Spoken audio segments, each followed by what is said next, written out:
Sorry? What went wrong? What went wrong? We conceded 2 and scored 2. I think what went wrong is the start of the game. I think we didn't play with enough purpose, with the ball and clarity, and we were just moving the ball without really having the intention to threat them, and that's a really dangerous thing to do against teams like Chelsea. And then we didn't win enough duels, and in tight areas when we had them, they escape from that and they attack open spaces, and they are really, really dangerous things to do. So credit to them as well, because they are a top side, full of top players, and you have to acknowledge that. And we don't have those two things, then we become an average team. When we changed that and we started to leave the level after 20-25 minutes, and especially the second half, that's a different game. We became a much better team, even without conceding the second goal, and it's disappointment.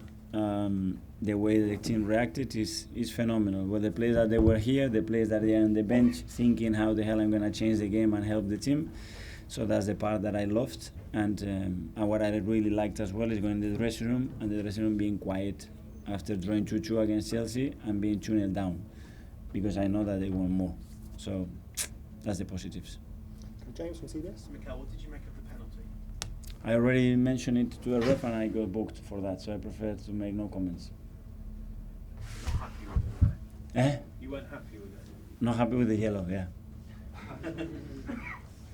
Okay, Just on that, Sorry. I mean, we always have this debate about whether we think the law is right and whether we think the law has been, and then whether the law has been applied correctly. Do you think A, the law is right, and B, has it been applied correctly? Well, but the law is clear as well in where the ball has to be in relation to the action, and it's very close, and it's impossible to jump without lifting your hands. It's just mechanically is impossible. Goes to Rob. Yeah, Mikel, the character of this side was questioned maybe at the end of last season, and I just wondered in a game in which you looked to be going away from them, to come back to get to 2-2, maybe look like they were winning it. Does that tell you something about the progression of character in the individuals you have here? Yeah, I have no doubt about that, and I could see at halftime that it was a knife between our teeth, and we accepted that we have to do much better, and the game still was there for us, and we had that belief, and even we conceded the goal the way we conceded it, we continue to be like this, and I love that about the team, and I'm going to demand in that every single day, because this is who we are, and the only way as well to, when you are not at your best, still create a lot of issues to the opponent. I think Dave. Second goal, the Mudridge goal. Can you just break that down for us? Yeah, I haven't seen it live again, so it looked at from the angle. It's very strange angle to consider. I didn't know if it was a deflection or is the trajectory of the ball. No deflection.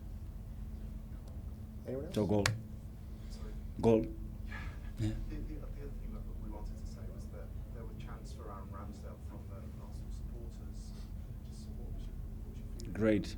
I love him. I will sing as well for him every single day. We sang a lot for him yesterday because he was a father, the most beautiful thing to do, and he's someone that has this charisma and personality and is very loved around the team.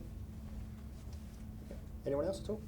In front there, Jerry? Just about Bobby Charlton, one of the greats of the Yeah. game, he passed away today. What did you have any thoughts on? Really sad news, but I think he leaves us in the best position that you can be as a footballer. The values that he transmitted, the quality, and how he changed English football, how he changed international football, the appreciation that he had, and the love that he had for everybody, the respect that he had for everybody. So obviously he already had legacy, but I think that's going to be beyond what he already had. So rest in peace, and I think everybody appreciates and love what he did for this game. And Sam?